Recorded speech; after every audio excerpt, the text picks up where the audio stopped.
Brian adjusted the atmospheric filters on his exosuit as the crimson dust of Kepler 442b swirled around him.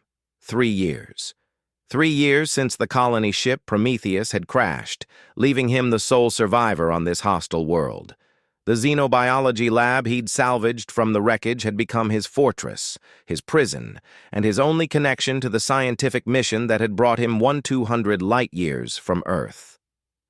The specimen container hummed softly on the sterile workbench. Inside, Nyla writhed, a being unlike anything in Earth's evolutionary catalog. Her body was a translucent membrane stretched over a crystalline endoskeleton, refracting the lab's harsh lights into prismatic patterns. Where a head should be, a cluster of bioluminescent organs pulsed with what Brian had learned to recognize as communication. Day 147, Brian spoke into his recorder, his voice hoarse from disuse. The entity continues to demonstrate problem-solving abilities that exceed initial assessments. Neural mapping suggests a distributed consciousness across what I've been calling nodal clusters. She's learning. The light patterns intensified. Brian had spent months decoding the flashes, a language born from chemical reactions and electromagnetic pulses. The translation matrix on his tablet flickered with approximations. Hunger, need, chemical compound. Nyla's species, the Crystallis sapiens as he'd dubbed them, didn't metabolize organic matter like Earth life. They required specific rare Earth elements, lanthanides that existed in trace amounts in Kepler 442b's crust. Brian had been synthesizing small quantities using the lab's atomic assembler, enough to keep her alive for study. But the assembler was failing. 3 years of continuous operation in an alien environment had degraded its quantum processors. Yesterday, it had produced only 40% of the required europium compound. Today, maybe less. The light patterns grew frantic. Dying. Requiem. Please. Brian's hands trembled as he checked the assembler's output chamber. A tiny crystalline pellet, no larger than a grain of rice, sat in the collection tray. He knew the biochemistry. Nyla's nodal clusters would begin cascading failure within hours without proper nutrition. The compound had to be administered directly into her central processing organ, what he'd mapped as analogous to a brain. "Put it in my mouth!" The translation matrix rendered the flashing lights into text, then attempted vocalization through the speaker. The synthesized voice was haunting, desperate. Brian stared at the pellet. 3 years of isolation had transformed his relationship with Nyla from captor specimen to something approaching companionship.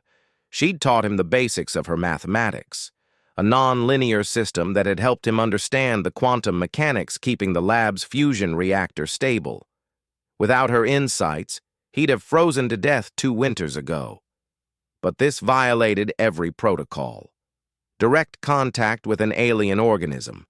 No sterilization field, no remote manipulation. Just his gloved hand bringing that pellet to the opening that served as her intake port.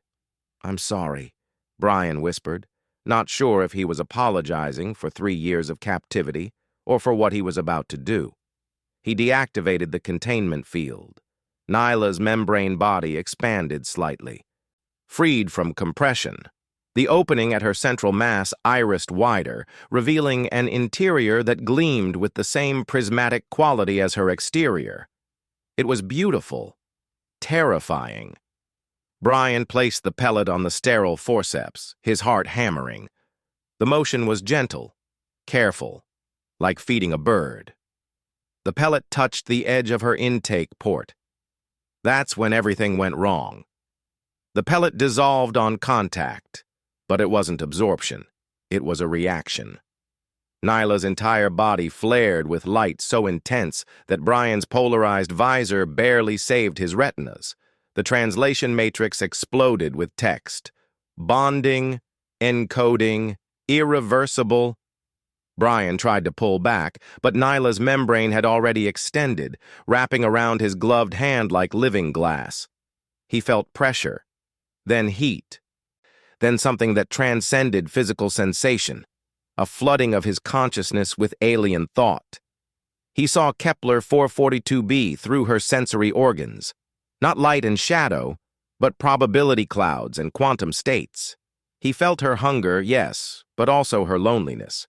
She was a juvenile, separated from her colony during the same meteor storm that had destroyed the Prometheus. She'd been dying when he found her, and his captivity had been salvation and torture in equal measure.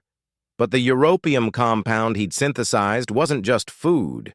It was a reproductive catalyst. And by delivering it directly, skin to skin across species, he'd triggered an irreversible biological process. The bonding took 17 minutes. When Nyla finally released him, Brian collapsed to the lab floor, his exosuit's medical sensors screaming warnings. His cellular structure was changing. Crystalline formations were growing along his neural pathways, not replacing, but integrating. Symbiosis at the molecular level. "What?" he gasped, watching his hand through the transparent glove. Beneath the skin, faint prismatic patterns pulsed in rhythm with Nyla's light. The translation matrix displayed her response. Together now. Survive together. Hybrid. Brian understood then. He'd paid the ultimate price for compassion. His humanity itself was being rewritten. But as the first hybrid consciousness between human and Crystallis stabilized, he realized something else. He wasn't losing his mind. He was expanding it. Through Nyla's quantum perception, he could suddenly see the solution to repairing the colony ship's subspace communicator buried in the wreckage 5 kilometers north. He could sense the underground europium deposits that would sustain them both. He could feel the approaching Crystallis colony ship responding to Nyla's distress signals that had been pulsing for 3 years across faster-than-light quantum channels. They were coming. And when they arrived, they wouldn't find a lone human and a captive alien. They'd find something new, something that might bridge the vast gulf between species, or might terrify both sides into war. Brian looked at Nyla, and she looked back, and in that moment of shared consciousness, they both knew the truth. Humanity's first contact had just become far more complicated than anyone had planned. The end.